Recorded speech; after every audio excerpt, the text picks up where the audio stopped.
Hello, my name is Marcela, and today on this video presentation, together with Ata, we will talk about an extremely interesting topic that hopefully will make all of us reflect into what kind of knowledge we need when addressing urgent issues such as the climate crisis. Moreover, this may lead the way to possible solutions and to open our minds to new ways of understanding our relationship with the environment.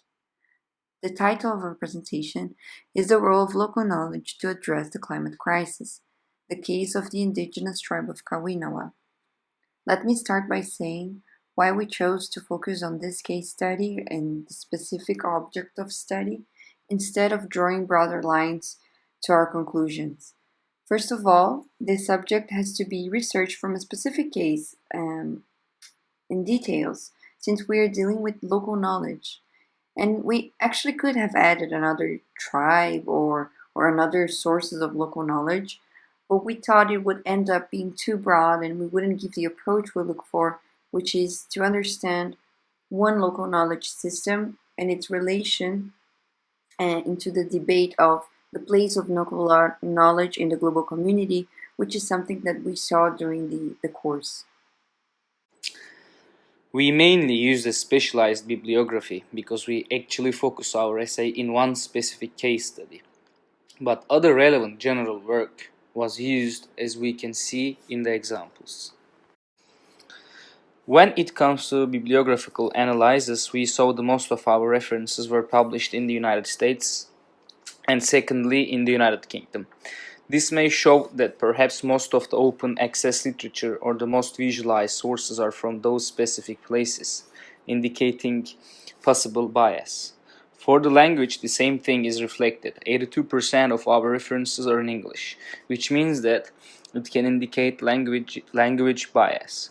We actually took a lot of time trying to find articles, books, and sources in Portuguese or Spanish.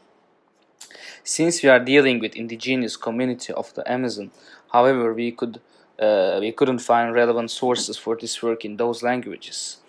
We can say that there is an overwhelming majority of male authors, which actually shows how we have to be always persistent in trying to have gender representativeness in our sources. Also, another last relevant info when it comes to about bibliographical analysis is that most of the authors are of the same ethnicity. Of course, I saw only the first picture of the authors. Probably to have 100% accuracy, we would need to investigate deeply their ethnicities. But we can say that we couldn't find relevant articles from indigenous authors, which would be of great importance since we are talking about their role and their voice in many dimensions of the global community. One of them could be their participation in publications and visualization of academic references. In order to start talking about our topic, we need first to explain what we mean by local knowledge and by indigenous knowledge.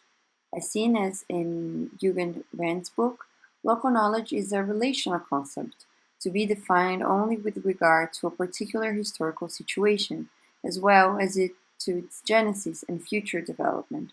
It describes those social competencies in solving problems and anticipating their solutions that are not part of a globally dominant constellation, but rather are associated with a geographically or socially limited spread.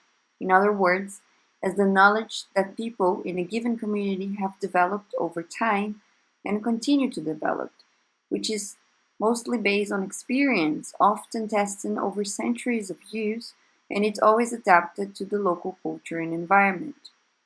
In order to discuss the place of this local knowledge in the climate crisis, we correlate this with the term indigenous knowledge, which we tackled in our topic.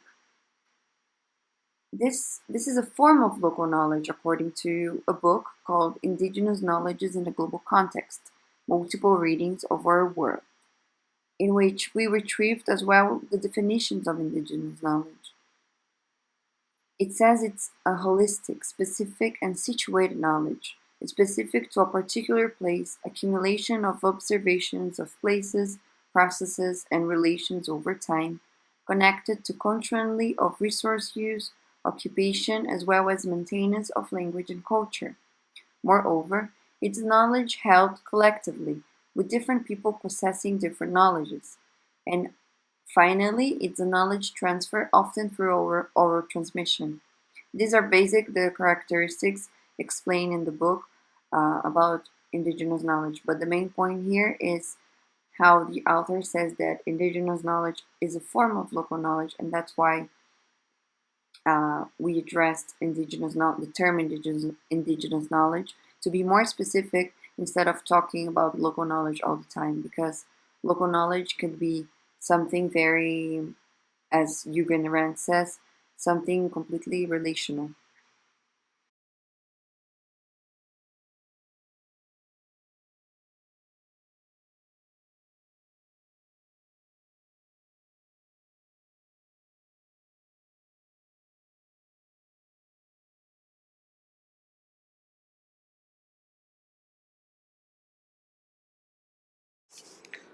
The reason why we believe a micro study or a study case is important when analyzing the place of local knowledge is because it can reflect the macro dynamics of the role that local knowledge plays in the world today when it comes to tackling the climate crisis. Little has been discussed about Amazon indigenous tribes and their knowledge as a form of contribution to tackle climate crisis. However, in the light of recent events, such as the burning of the Amazon forest, so far in 2019, the number of fires burned across the Amazon was higher than at any point since 2010.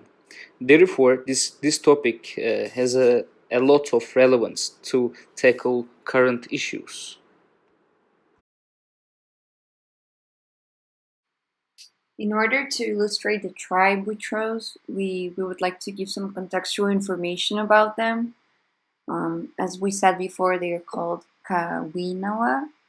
They are the inhabitants of the Brazilian-Peruvian border in the western Amazon. They are also called Huniquin, that indicates the idea of people with traditions. This tribe's main activities are related to the cultivation of crops and hunting. The local knowledge of this community is actually very vast and dense, potentially being a great source of contribution to the global climate crisis, as several researchers have shown.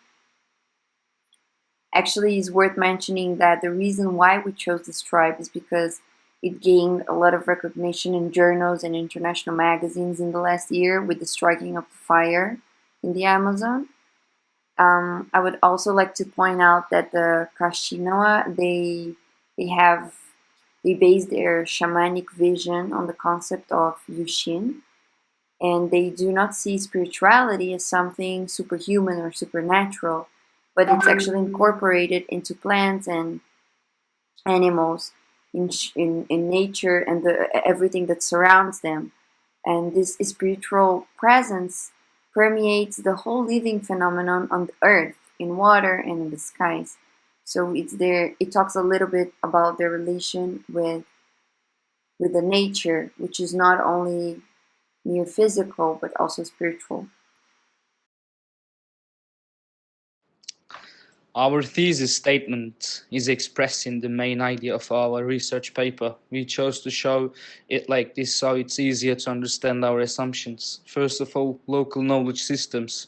As the Kavana's indigenous knowledge offer insights to better address ecological challenges, helping to prevent loss of biodiversity and soil degradation and mitigation the effects of climate change. In the face of the alarming climate crisis and specifically the effects of last year fires in the Amazon rainforest, it is necessary to debate the role of the indigenous knowledge in the climate agenda.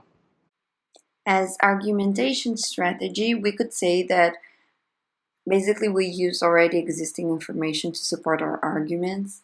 Actually, we based most of our arguments in researches that were done specifically um, i- regarding like the subject of study, this specific tribe.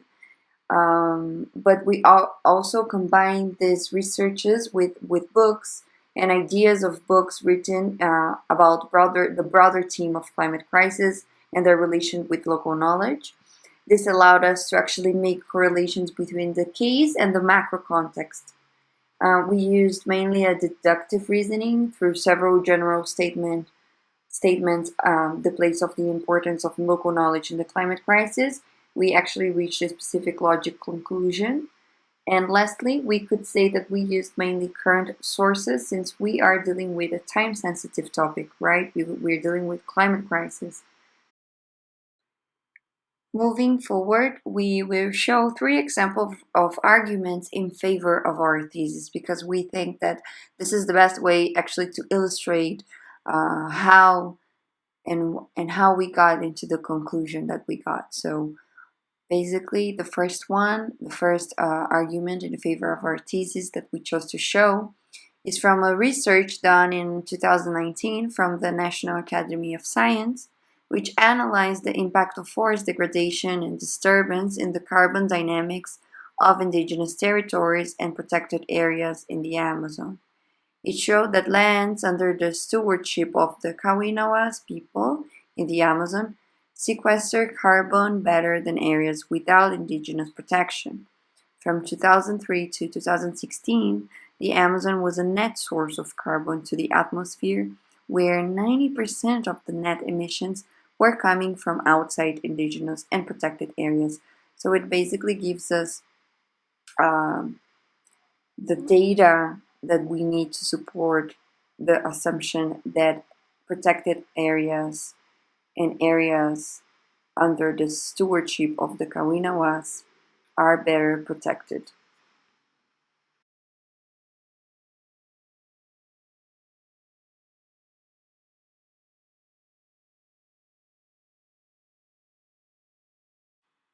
As we talked before, one of our strategies was actually to combine researches with ideas retrieved from books and books that we found were very relevant to this topic. In the example number two, we can see that the idea of a book called Indigenous Women, Climate Change Impacts and Collective Action that was written by Carl White, which is a professor of environment and sustainability at the University of Michigan. This book actually helped us understand the behaviors and the costumes of indigenous communities and some terms that are very important, that we find very important and relevant for this topic, which is, for instance, the idea of collective continuance. According to the book, many indigenous people interpret climate change impacts as threatening the value associated with the collective continuance of their communities of the communities in which they participate. Collective continuance is a community aptitude for being adaptive in ways sufficient for the livelihoods of its members to flourish into the future. In this sense, climate change is affecting the quality of relationships that constitute collective continuance. It shows basically how close this problem is to them, how threatening the climate crisis is to these indigenous people because it's putting their collective continuance in danger. And lastly, the example number three shows um, another argument which is based on a research done by academics in cultural studies, in which they described many characteristics of this tribe of the Kashinawas.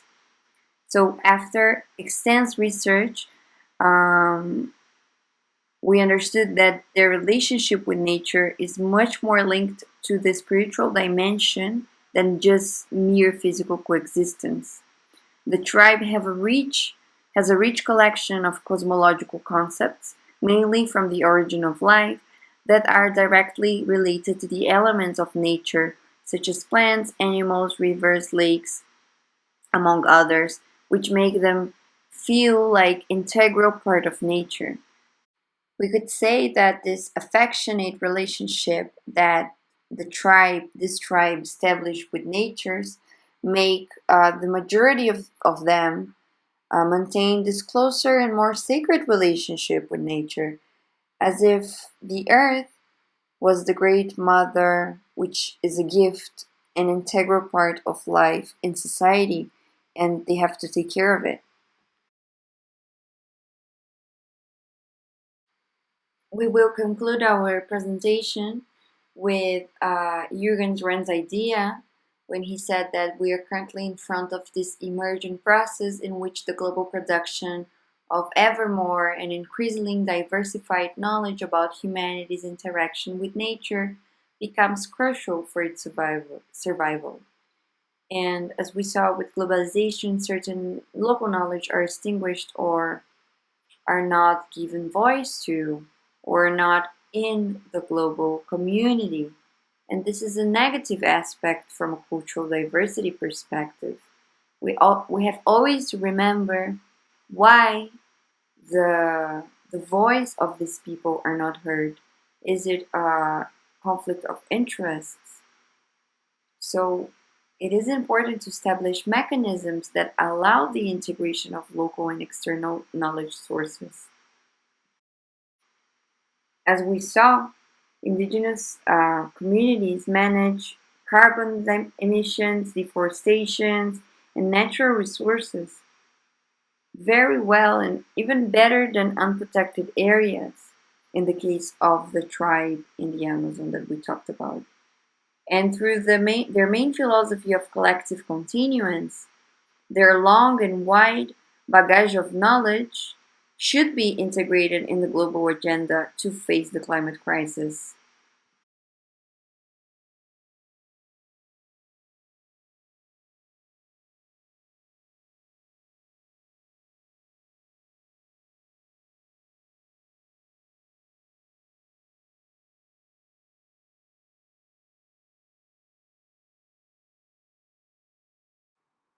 These are our references. I hope you liked the presentation. Please, if you have any question, let us know.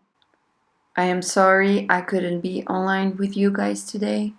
Um, if you have any questions, please, you can ask Ata that is there with you, or you can email me, and that's it. Bye bye.